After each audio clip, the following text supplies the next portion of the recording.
जाते हैं वो कहलाते हैं ईमानदार, या वो होते हैं ईमानदार।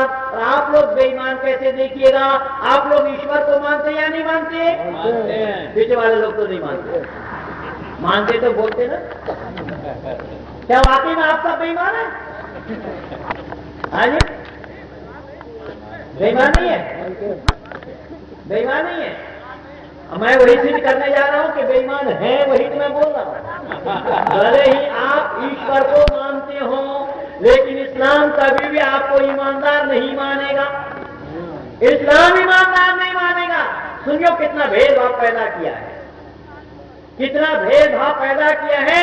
ये लोग कह रहे हैं कि मानव समाज में भेदभाव है, जब तक धरती पर कुरान है तब तक मानव समाज में भेदभाव रहेगा, कोई माई का नाम मिटा नहीं सकता। मेरे पास है इसका, मैं इसके ऊपर टाइप किया हुआ मैं रखा हूं अपने लेख कि धरती पर कुरान के रहते हुए शांति का आना संभव नहीं है। बाइबल के रहते हुए शांति का आना संभव नहीं है। क्या सर्दी लग रही, तुझे ज्यादा चाहिए, क्या चाहिए, क्या खा रहा है, ज्यादा नहीं खा रहा है, क्यों परेशान कर रहे हो? मैंने नहीं बता क्या सुनना, बाइबल के रहते हुए भी विश्व में शांति का आना संभव नहीं होगा, और कुरान के रहते हुए भी विश्व में आना संभव नहीं होगा। मैं निवेदन कर रहा हूं, पक्षपात के लिए आने तो मन में गुंजाइश नहीं है। गलत है, गलत है, चाहे वो गलत हमारे पास है तो भी गलत है, लेकिन वेद में ऐसा गलत है ही नहीं है। इसीलिए वेद में उंगली उठाना संभव ही नहीं होगा, क्योंकि वेद स्वतः प्रमाणम प्रतः प्रमाणम, वेद स्वतः प्रमाण है और स्वतः प्रमाण है। आइए वही सारा कसौटी मैं आप लोगों को निकाल करके दे रहा हूं। मैंने निवेदन किया कि अल्लाह ने कहा, क्या कहा, यहाँ इस्लाम वालों की मान्यता क्या है, यहाँ क्या बताया, ईमान मुफस्सिल ईमान मुजम्मिल के अंदर ईमान के दायरे में क्या बताया गया कि अल्लाह को मैं मानता हूं और फरिश्तों को मैं मानता हूं, वो कुछ और उनकी किताबों को मैं मानता हूं। किताब उनके पास 4 है, किताब उनके पास। आप लोग वेद कितना मानते हैं? 4। वेद कितना है? 4। पर वेद 4 नहीं है, वेद 1 है। वेद एक वचन में आया है। तीसरा नियम पढ़िया नहीं समाजता, वेद सब विद्याओं का पुस्तक है। अगर वेद 4 होता तो वेदों में सब विद्या होता, ऐसा हो, पर वहां एक वचन में आया है। अर्थात एक वचन क्यों है वो भी सुन लीजिएगा, वो भेद मैं बता रहा हूं कि अग्नि, वायु, आदित्य और अंगिरा, चारों ऋषि ने आपस में जो वार्तालाप किए, आपस में जो बोले बतलाए, उसी का ही नाम वेद है, उसी का ही नाम ज्ञान है, उसी का ही नाम स्वर है। कल मैं स्वर का प्रमाण दिया था। इसी का ही नाम स्वर है, इसी का ही नाम विचार है, इसी का ही नाम सत्ता है, इसी का ही नाम ज्ञान है, इसी का ही नाम लाभ है। तो अगर वेद 4 हो जावे तो एक ऋषि दूसरे वेद से वंचित हो जाएंगे। इसीलिए वेद 4 नहीं है, चारों ऋषि ने केवल 4 कांड को अलग किया है। कांड 4 है, ज्ञान कांड, कर्म कांड, उपासना कांड और विज्ञान कांड, जो ऋषि, यजु, साम और अथर्व के नाम से पुकारा गया। अब देखिए, इसी बार कई बार मेरा शास्त्रार्थ हुआ बहुत सारे आलिमों से, जाकिर नायक से भी चल रहा है। मैं 3 बार इसको शास्त्रार्थ का चुनौती दिया हूं। तो शास्त्रार्थ का चुनौती दिया तो जाकिर नायक कह रहे हैं, वो पहले तो विदेश गए थे, विदेश से आकर के बात करेंगे। अभी संपर्क किया, जब विदेश से आ गए तो उन्होंने बोला कि पंडित जी आप कितने आदमी जुटा सकेंगे, 1 लाख आदमी आपका होगा क्या, आप कितने लोग हैं? मैंने कहा कि आपके आकाए नामदार हजरत मोहम्मद मुस्तफा सल्लल्लाहु अलैहि वसल्लम जब प्रचार के लिए उतरे थे वो भी अकेले थे, वो 2-3 नहीं थे, इसीलिए घबराना मत, मैं अकेला हूं। अब आप मैदान में आओ तो सही। सच्चाई का पता तो तब लगेगा कि सच्चाई किनके पास है। सब आप जानते हैं, मैं जानता हूं।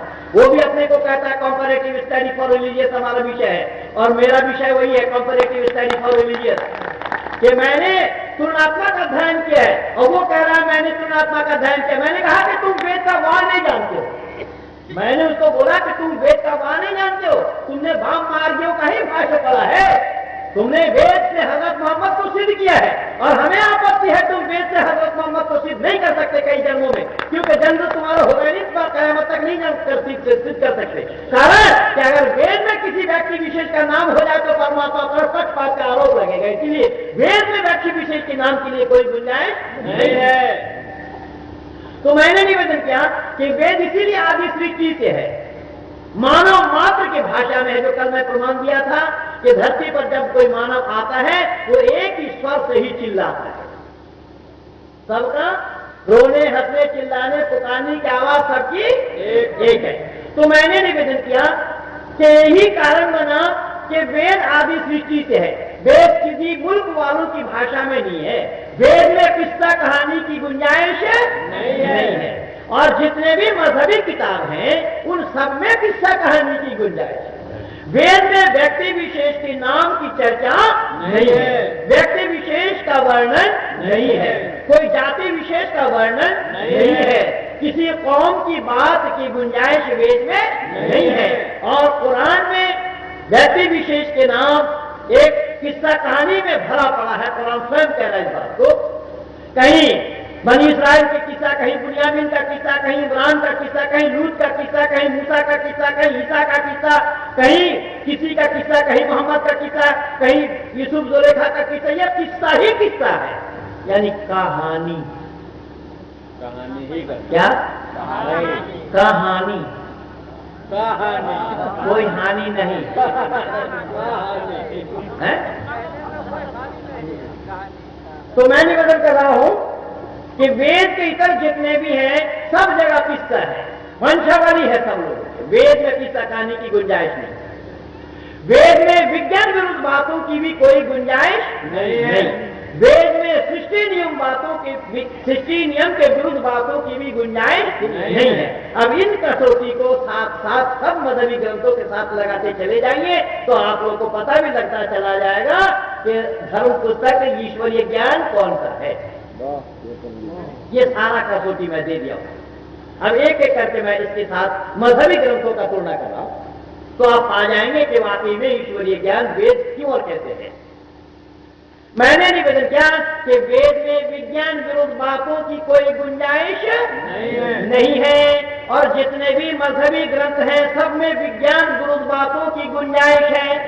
जैसा पिछले दिन जब अभी राष्ट्रपति कलाम साहब थे तो मैंने कलाम साहब राष्ट्रपति साहब को, राष्ट्रपति जी को, महामहिम जी को एक पत्र लिखा व्यक्तिगत कि आपको आज विश्व के आंगन में लोग मिसाइल मैन के नाम से जानते हैं, एक साइंटिस्ट के नाम से पुकारते हैं, पर आपसे मेरी गुजारिश है, प्रार्थना ये है कि मैंने एक बार एक मित्र के साथ खड़ा खड़ा बात कर रहा था तो एक आदमी पीछे से भागता हुआ आया और हम दोनों के बीच में आकर के कहा कि अभी अभी मैं देख करके आ रहा हूं कि बकरी ने रेल को धक्का देकर पटरी से नीचे गिरा दिया। क्या बोला उस आदमी ने? बकरी ने रेल को धक्का दे, एक बकरी ने रेल को धक्का देकर के पटरी से नीचे गिरा दिया। उसके पीछे एक आदमी भागता हुआ आया, इन बातों को उसने भी सुन लिया। उसने कहा कि अरे ये तो पागल खाना से छूट करके आ रहा है। उसने क्या बोला? पागल खाना से छूट करके आ रहा है। अरे बकरी में इतनी शक्ति कहाँ है, इतनी ताकत कहाँ है कि रेल को धक्का देकर गिरावे? संभव है? नहीं। आप लोग क्या मानते हैं, बकरी में ताकत है कि रेल को धक्का देकर गिरा सकते बकरी? नहीं।